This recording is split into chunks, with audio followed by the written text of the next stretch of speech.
Välkommen att gå upp.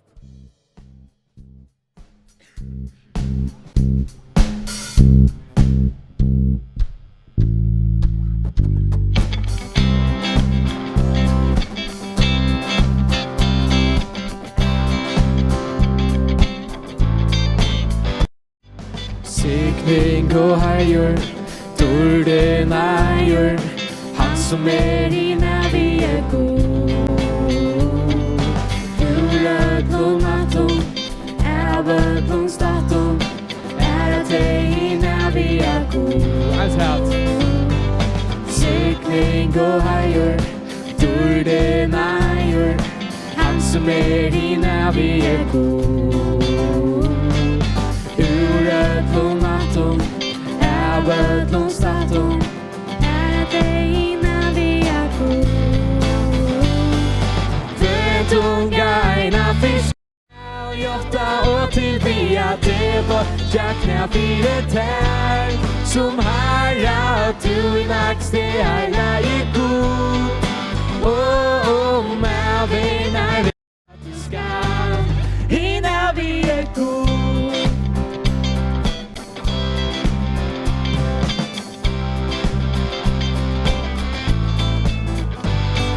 Sikning och hajor, torden ajor, han som innan vi är god. Urödlom naton, ävödlom staton, att dig innan vi är god. Den tunga ena fiska och jotta och till vi att det var jackna fyret här som herra du i nax det här i god. När vi när att du ska innan vi är god.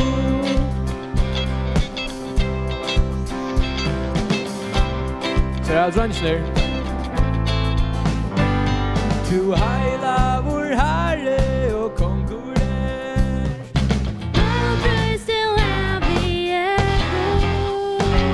Och orke kan letas vid här today. Love praise till happy to heila vår herre och konkurrent. Love praise till happy och orke kan letas vid här today. Love praise till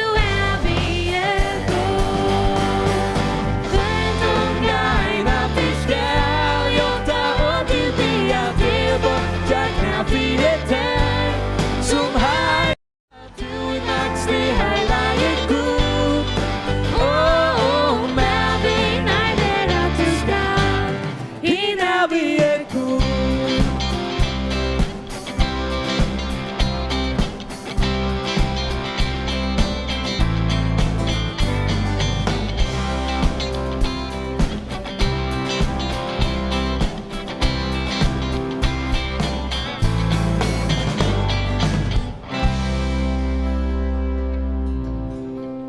Arn Ekvall kommer börja. Så jag vet, står den först.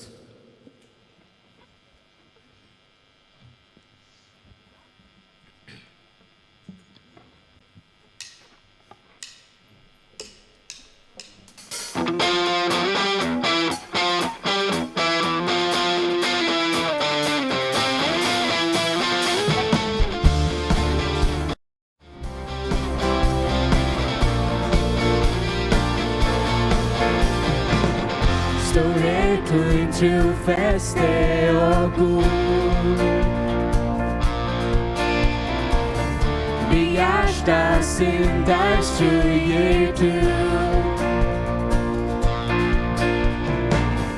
Att fulltar vart någon läger du till misskog. Och orke skiner och gå nu. Så vi tog inom fötjen, vi tog inom bötnon och minst till det lyfte tugan. Tog i varje god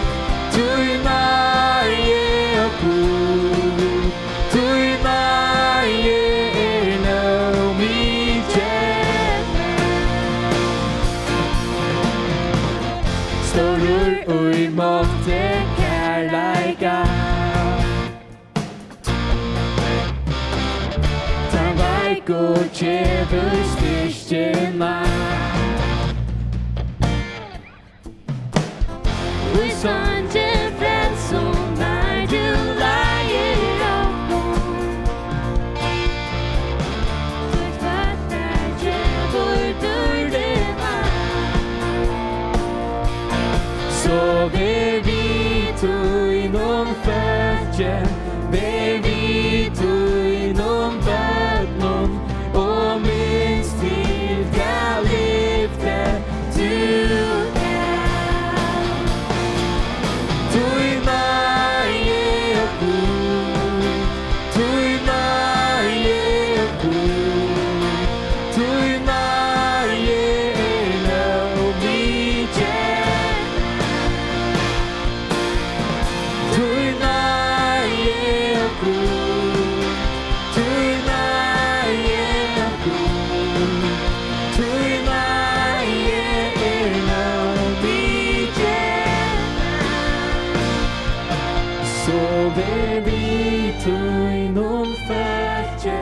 Ver vi inom bötnon Och minst till ta lyfte tuga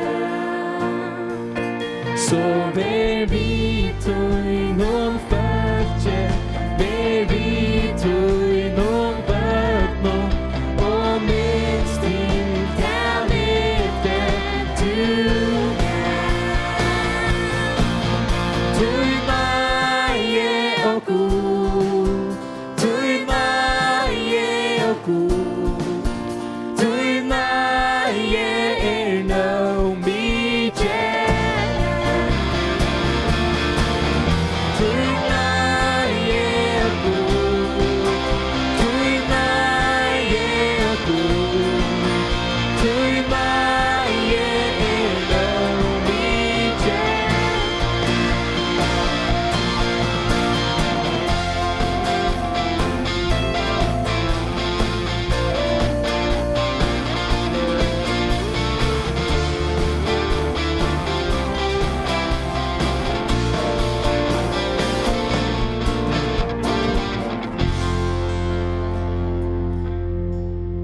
Kommer jag kvar med börja.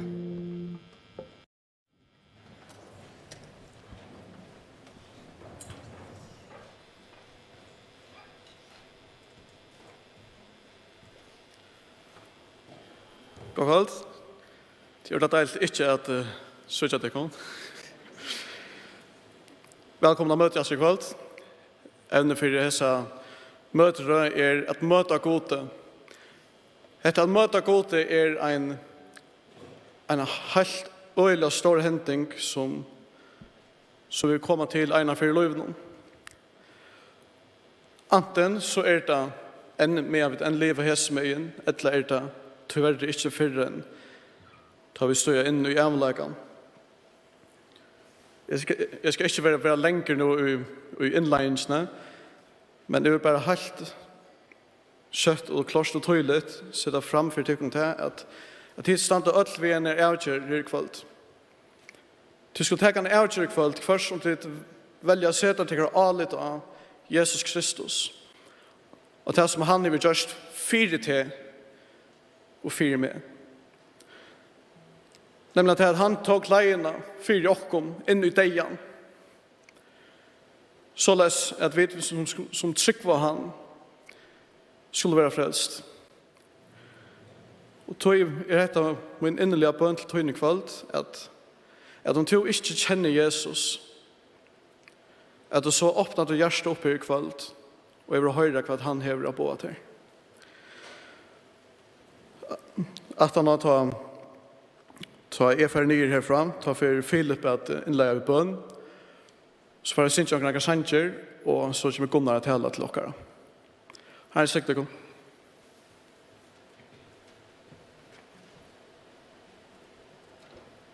Ja. Gå godt. Takk for løtene som vi tar sammen her i kveld. Og takk for at vi kunne kunde höra en tal om det gott och lära om det gott och syns alltid och prisa där. Jag ber bara för att du måste tala i kväll god och du som lägger möte i kväll. Att du talar i Gunnar och vitspåren så vi är framme nästan sett lötne och att solsanchen god. Tala att du är sin låsanchen kväll till Jesus. Och vi vet om att om de är inne som inte känner det eller som inte tycker en stöv igen god att vi kommer till att komma till en stöv i kväll och att jag emot det god. Allt det som tog göra Golgata för oss, att du dör krossen för oss. Och det bara bäst för god att vi kunde få ett lösning där. Amen.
Arren för en tal för Gunnar så syns jag vill tacka all frälst med.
vita om att det är större god.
Kjærs velkommen her.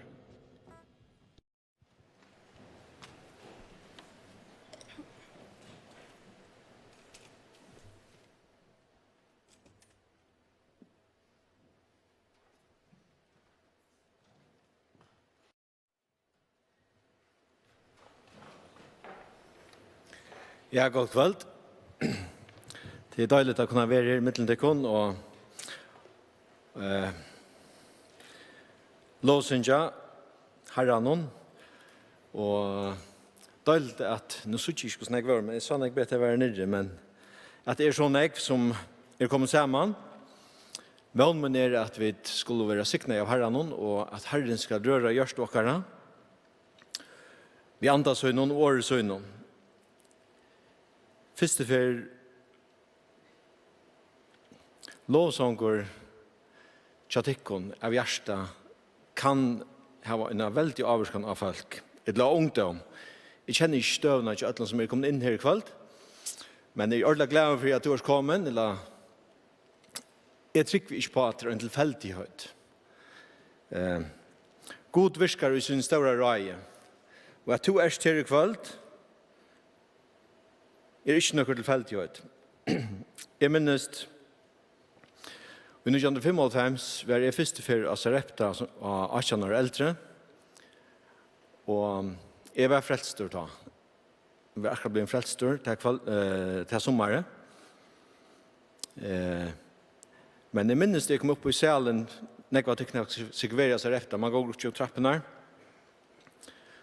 Og det var, jeg var ikke det var sikkert begynnelsen av levende så at man har en velkomstløt. Men det var første før jeg kom inn i en sal her og i ung, atikkar aldre, sung og lovsang til Herren. Jeg var frelst, men det gjør det veldig inntrykk av meg. At ung sung om Jesus, og jeg sa at nekte de fleste av dem sung og verlig av hjertet. Det talar til mitt hjärsta at det er en fellesskap man färnakar vid til man kommer til Herren og han tycker bostad ut her. Og til det som du ikke at føre ut og lovprysa ut under lovsang. Så det er deilig å høre det i kveld. Halt jeg av et det. Som jeg var inne, så er høyde for disse stevnene gjør til røyere å møte god tøyne.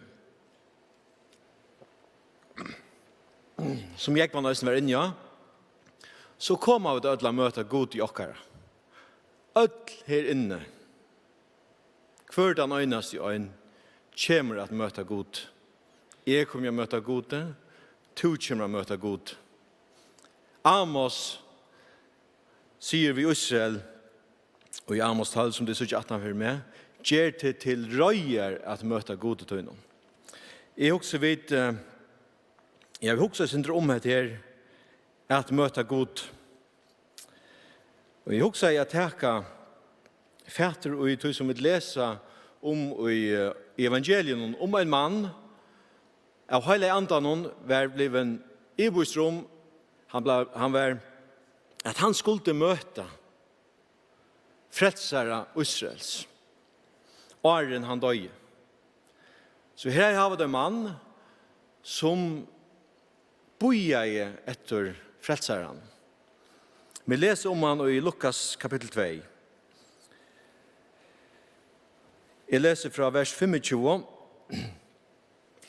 til hava hørst, og det færre høyre nå om Herren boja vil komme, om hjelp og gjør det som stender i første parten av Lukas kapitel 2. Men i Lukas kapitel 2 og vers 25 stender dette. Og Jerusalem var ta medvår og et Symeon. Hesen medvår var rettviser og øtteist god. Han vant i trost Israels, og høyla i anden var iver honom. Honom var åpenbæra av høyla i anden at han skulle ikke sutja deian, før han hei se hin salva i herrans. Han kom nå, driven av anden, inn i tempelet. Og ta i foreldrene bor og badne Jesus inn at gjera vi han, som sier vær etter lovene, tog han i faun. Lova i god og seie, Herre, nå leter du tjenere til en færa hien i frie, som du hever sagt. Tu i eion mun heva se frelsetøyna, som tu gjør det til for i eion allra tjaua. Ljøs til å løse opp høytningarna, og Israels falsketøynon dård. Fægir og mor hans av undraost at det og sagt var han, om badne Jesus. Symeon signaie teg nå og sier vi Maria, mor hans herre. Hesen setter mongon i Israel til fall og opprøysing, og til tekjen og iver motsagt. Så sier han dette. Ja, øysene tøyne eknosal skal svørfære i jøknon, for at åpenbæra skal hva at mong gjørst og hoksa. Her sykja vi denne mannen, som av anda gods, her finnes ikke kun gjørst, at han skal sykja hin lovaja, hin salvaja herrans, Jesus Kristus, frelsaran, og han døye. Og her sykja vi døysene en underfullan hatt, hvordan er god i sin dyra og ryka røye, brukar alt dette, høyla i andan, men øysene lovene. Loven er ikke bare noe som virker i ta, men loven er også noe som virker nå, alle tog er givet av gode sjølven. Foreldrene til Jesus gjør det etter lovene, så som de alle gjør det, og Israel, de bør mannkjen inn til å være omskåret. Og til og det kommer vi her på en Josef og Maria. Så vi kunne si at begge lov og ante løtt og hette til som får hente, som vi da har akkurat lyst om. Og hette var ikke noe tilvilt. Og det samme røysen i kveld, det er ikke en tilvilt av hvor to erst og hvor to erst her i kveld. Anten virker røysen i det, og anten løyer ennå i det. Og år hans at heller røysen i det.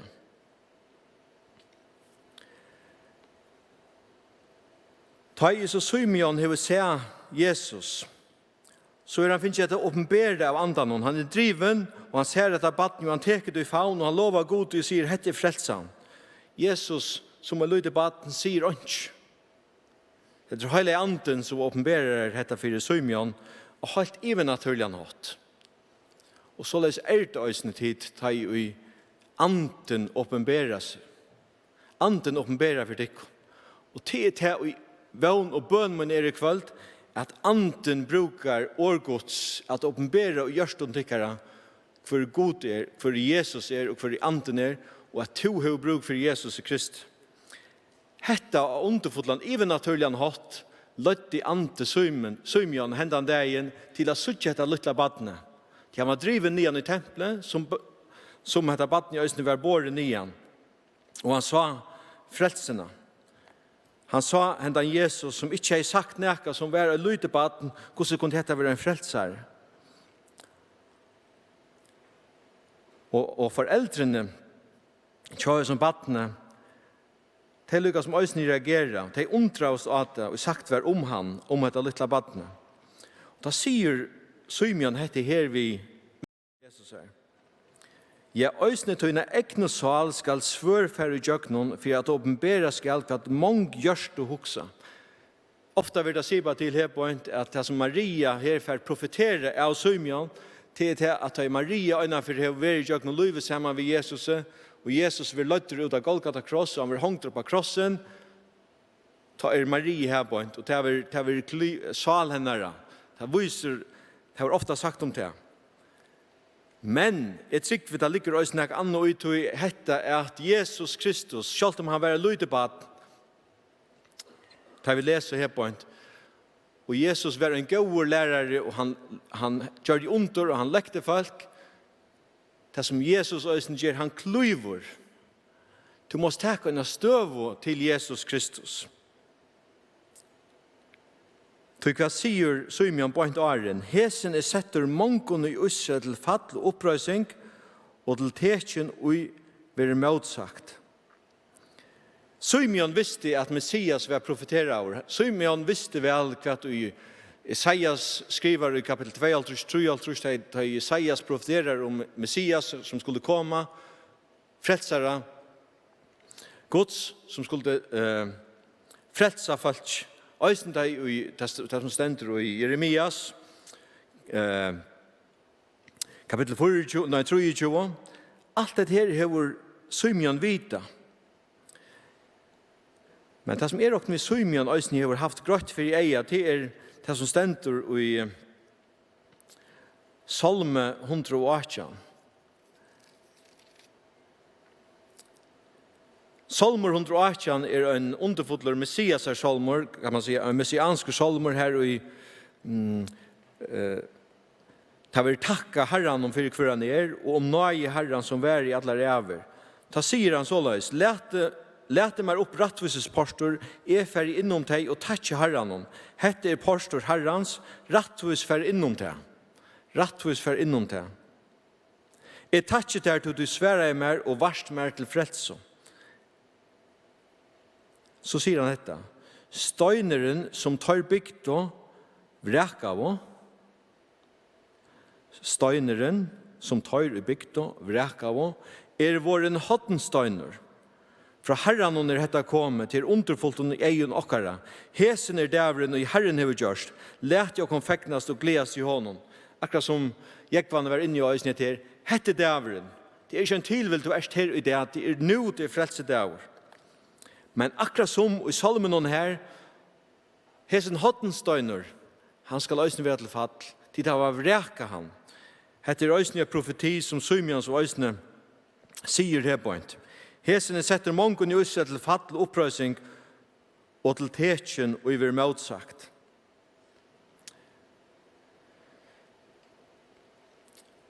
Ta i vi kommer av å gjøre, og har lyst synder om Jesus, og for Jesus så sier Jesus til dette her røysen. En av for kommer der eldste, der skriftlærde, og høvesprestene til Jesus. Og tar av lyst til hva Jesus har sagt. Ta lese av det om i Lukas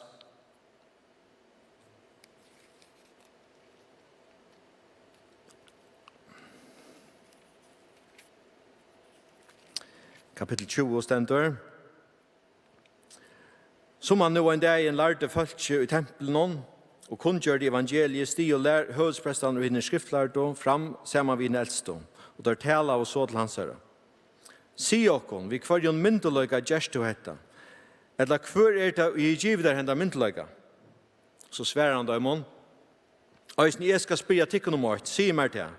Da bor Johannes var han fra himle eller fra menneskene. Han setter dem der i et dilemma som det er en suttja som tar for å lykkes moks med det. Jeg vil se der at han kommer fra himmelen. Så får folk ikke at gjøre opprøster. For jeg tror det da ikke. Og sier at fra menneskene så får folk ikke støyne der til at folk ikke tror fullt og fast at Johannes var en profet. Så får han, heter en myndeløyg. Det en spurning om myndeløyga til Jesus. Til at Jesus gjør krev på at være god sjølver. Det blasfemi og i egen og tjata som bytja. Og som har vreka hottensteinen. Da sier jeg, hver myndeløyga hever du til å si stingenier og lære seg stingenier som du lærer. Så det en spurning om myndeløyga. Hva sier så Jesus at han har det? Vi får ikke lese det, men vi i Lukas 20 setter Jesus fram av lyknelse. Til lyknelse om vingarsmannen. Og i stutten lyknelse om vingarsmannen, her han forteller om en mævor bygde seg en vingar. Han løya i vingaren til vingarsmennene og for bort i et annet land. Da mævoren har vært bort i et annet land enn at høy, og grøy var kommet av som vingaren, så sendte hese mævoren tjänare fra seg til at teka en avvøkst som var i vingaren fra vingarsmannen. Mæveren, han som herren av vingaren, sendte en tjänare.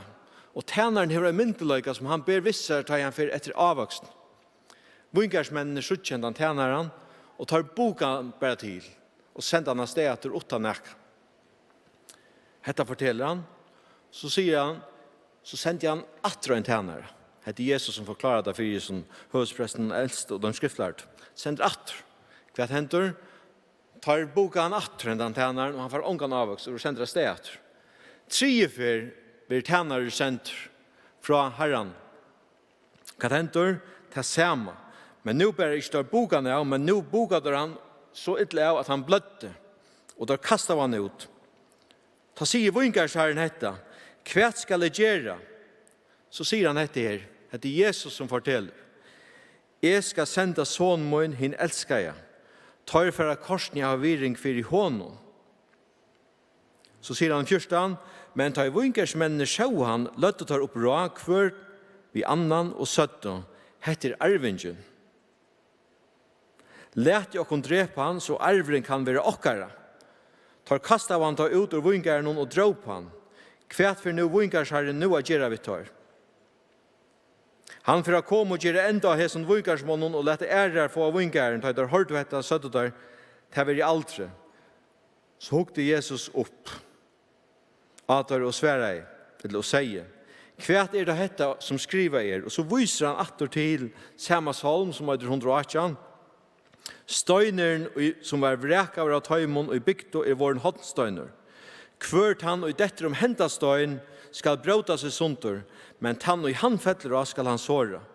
Og så leser vi at tar gjør så ytler nu som bytja. Tar skjutja vel at han tåsar om tøyr sjolvar. Tar blev så ytler og tar vil det fekkne vilja lagt hånd av han, bytta sama, men tar rattos falskje til det skilt at det var om tøyr han er i talet av luknelse. Men jeg husker om det her, som ble profeteret av Simeon til mamma hans herre, at det er sånn her, han skal være vrek av, han er en hodstøyner. Jesus selv sier oss nette, og dette er noe som gonger atter alle veien i jøkkenen. Det er ikke bare Jesus som sier det her, da vi kommer ut i evangeliene, og i kapittel 4 i Apostelsøvne, hvis det minnast, da Johannes og Peter var teknet til fengar, og da får ikke teppter, da sier Peter det så om årene at hoddenstøyneren, eller støyneren som verkar av tøymon som bygd, er våren hoddenstøyner. Og forklarer atrett at det samme. Paulus sier også det samme da vi kommer ut i Efesusbrevene, og han tåser om hva i samkom hans som skal byggjast, og hvor hoddenstøyneren er. Peter også da han skriver fyrre brevet, så er noen fyrre brev Peters, ta brukar han øysen akkurat det her at om med den hoddenstøynen som ikke var vreka av eller som ble vreka av tøymen som bygd. Hva hever det at tøya for meg og te og det?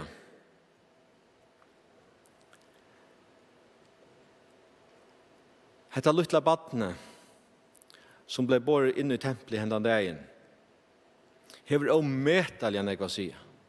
Og fætelig han jeg var sige, og i munnen løyve og i tøynen løyve.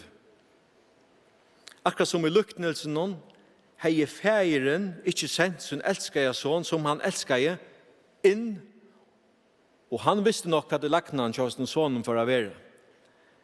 Hei god i himmelen ikke sendt sin elskede son nye her til gjerrer, og takka straffene som la okkon av seg, så var det ute ved okkon. Vi tar du öll kom jag mött god jokkara utan att ha haft nekran möjliga att just och till röjar att möta god jockare. Vi det öll vara dömt. Utan detta lilla barn som fött som lite barn, vaks upp och levde i rönt liv och valde att färra krossen för mig och för te, utan han hei ungen vannvær. Men god i himlen, som har en kærlighet til mun og til tøyn, sendte sin øyneste son, elsker jeg son, at dødja for jokk. Så at han en hoddenstøyner. Men han verur øysne vrekaur. Og hette det alvorlig i kvalitet. To er kommet inn her i kveld. Jeg vet ikke hvor støv han kjadder To. Hva for støv og teker to i for Jesus? Ta i til å være fremme av flere møter hese samfunnsstevene. Ta i man minnes vel tar sørste samtalen som man har haft ved en eller annen, tar man vet at det sørste for at man kommer av samtalen. Og det vet man ikke at det sørste for, det kan være kjønner i om, eller hva det skal være, og så vedkommende færen. Men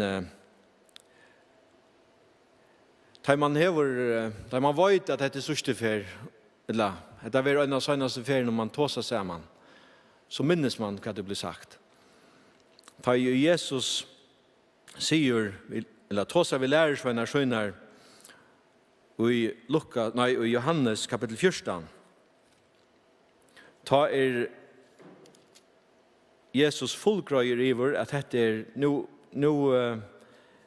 dette sørste råa må til lærersvenner munner.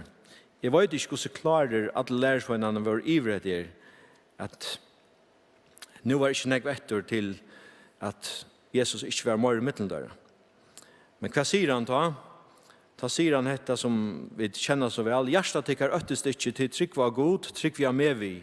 Og i huset færesmunds nekve bostad er vært ikke så har jeg sagt til kun det, tog jeg færre gjøre til kun sted til røyer. Og ta færen bostor, her og gjørst til kun sted til røyer, kom i atter og tært til kun til moin, så tid skulle være her som og her som færre vita til veien. Så sier Thomas, Herre, vi vet ikke hver du først, og hvordan kunne vi vite veien? Så sier Jesus i vers 6, disse kjente årene, veveren, sannløgjen og løyve. Ånden kommer til feiren utan vi mer.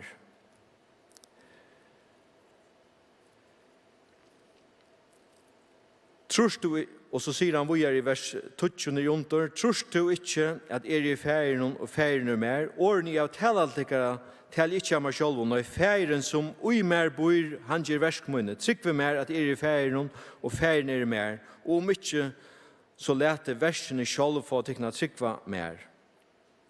Sannelig sier tykkene, han og tror av meg skal øyne gjøre det versk jeg gjør, og han skal gjøre større enn hese til feiren. Og så sier han dette, at jeg be av feiren sender en talsmann tykkere som skal være ikke tykkene i alle ræver. Jeg lærte tykkene ikke feirleser etter, jeg kom i atter til tykkene, og lytte stund av treet. Og det skulle ikke være langt, det skulle sutja med til jeg skal leve, og tid skulle leve. Hetta tannmoneren ta i to skal møte gode tøyne. Vi begynner å møte vi, gjør til røyere å møte gode tøyne. Kjemur til at møte gode som god,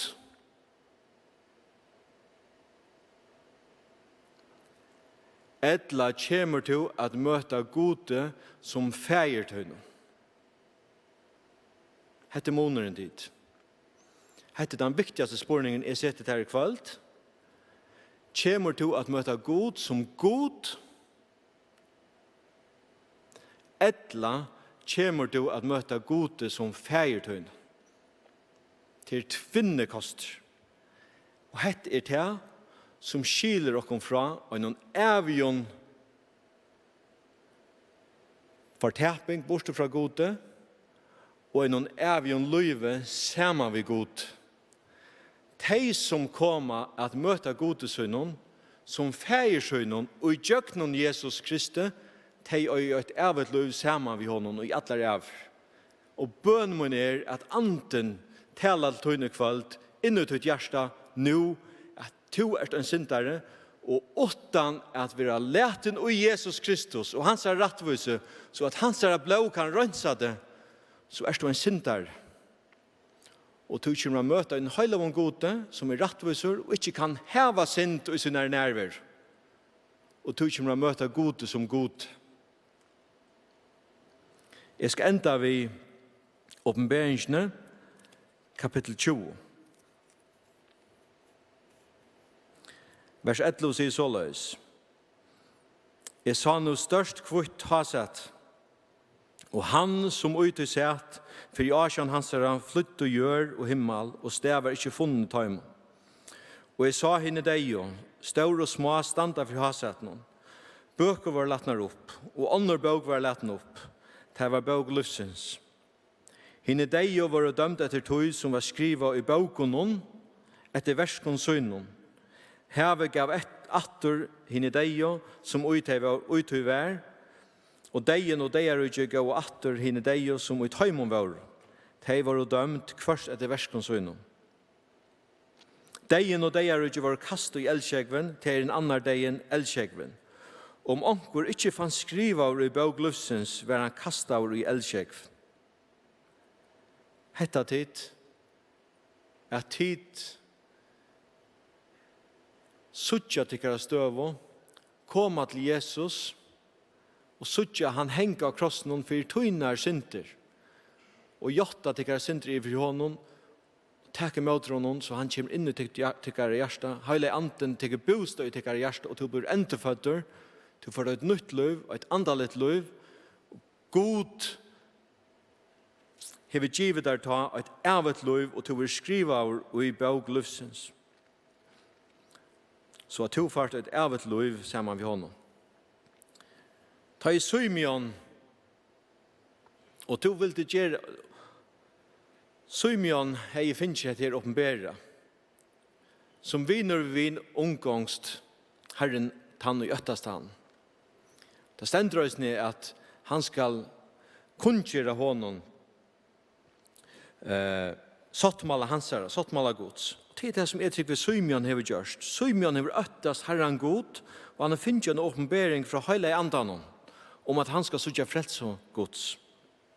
Og da sa han også, da han sa dette, så ble det åpenbæret av heile andanon. Jeg byr om at to som ikke er kommet inn her ved Jesus ut i hjärsta, at to sarst ut fra årene som jeg har rønt at grøtt fra og lyse i kveld, og heile andanon, at to sarst hette at utan Jesus Kristus ut i noen løyve, utan Jesus Kristus er god ikke feiertøyen, og to senter å møte gode tøyen ensamall. Og hvordan blir det dømt? De ble dømt etter verskonsøyne. Og hvordan er verskonsøyne? De beste verskene ikke okkur. Er som dolkaplagg. Vi standa og en er ofæteligere større skuld i for en høylevån rettvis som god og i okkur sjálf. Således var det også ikke mer til han det at jeg sa at i meg sjálfun og i tog som mer struttest og rønt jeg være gauur det gikk ikke. Men da jeg sa Jesus Kristus henga av krossen for munna sint sa at jeg ikke kunne gjøre noe. Det var til at jeg måtte trykke av Jesus Kristus at hans fullgjørda versk er fullkomligt. Guds fullkomligt er Guds versk. Jesus er mentra frelsa med. Jesus versk er så kraftmyk. Da Jesus fører på krossen og døye, da døye han for alla synder heimsens. Det kunne være såleis, og i det nu, at han tok alla synder, kraften og i versen av Kristus er at han tok alla tikkara synder, alt som er inne her. Ikke bare alt som er inne her, men alt som er i farja land, i allen heimen, til alla tøyer. Så størst og godt vers Kristus her, at det fullkomlig goldet for alt det her godsversk. Alt det her verset som tid og har vi gjort, og har vi opprøsning mot gode gjort sint, det har vi god tid å se til det, og goldet for det. Nå skal jeg enda, og jeg skal lykke å lese et vers.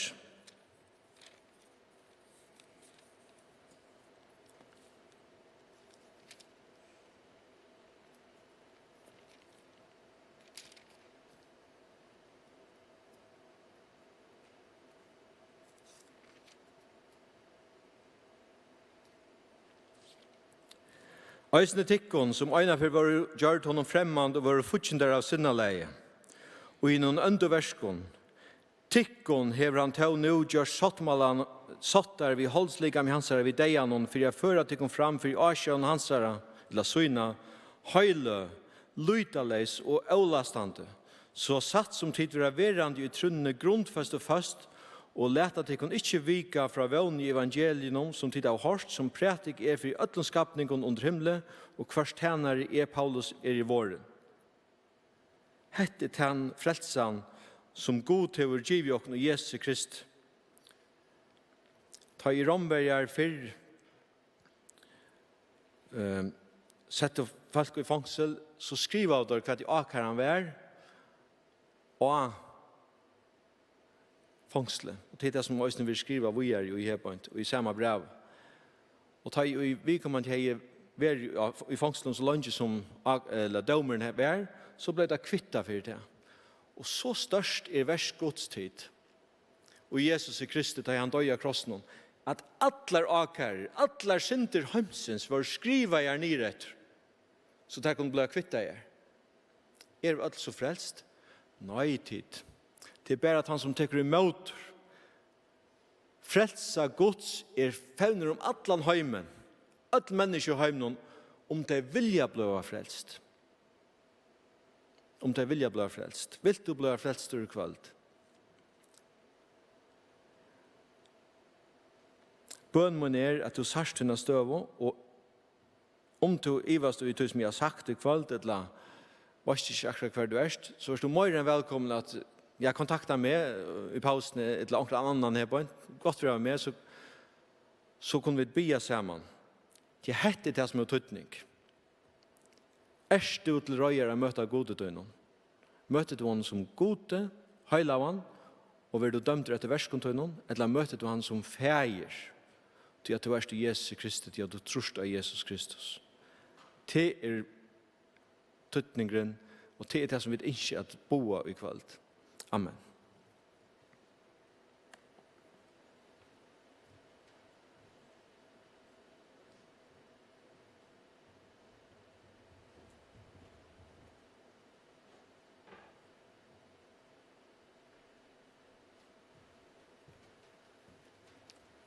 Takk for Gunnar.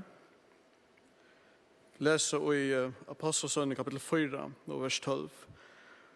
Og frelse ikke i nøkron øron, heller ikke nek annan navn under himmelen, givet mittel mennesker, som vi skulle være frelst ved.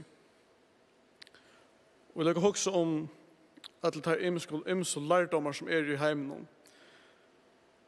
Troar lærdommer, filosofiske lærdommer, eller hva den ene for Så påskapen her alltid den samme. Hetta skal du gjøre fire. Jeg slipper i paradis. Hetta skal du gjøre fire. Jeg har evigt liv. Jesus sier, hetta vi gjørs fire. Vil du ta imot? Arne utvitt. Vi får enda vi bøn. Så jeg lukker å si at han det en trekkamåner, at han fyrer, så blir vi etter om cirka 40 minutter.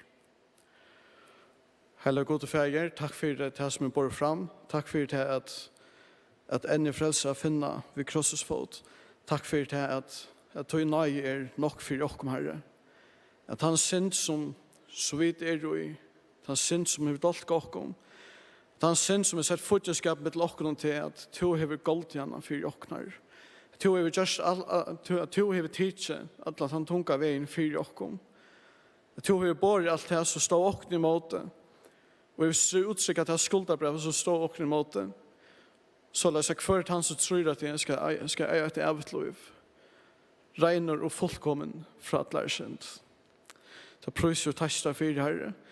Be Herre att du ska vara vid samverden nu att han be Herre till att skulle ta vara onker här som höjer och ner kvöld som inte känner till. Att vi kommande ska komma till sig kvar. Att han ska ta emot det. Jesu nöj. Prøys og takk for alt her i tøyne hele navnet. Amen. Så sitter vi at hese med hattene om cirka 14 minutter. Vet ikke om Lukas Sintja en sang for det. Drekka måneden først.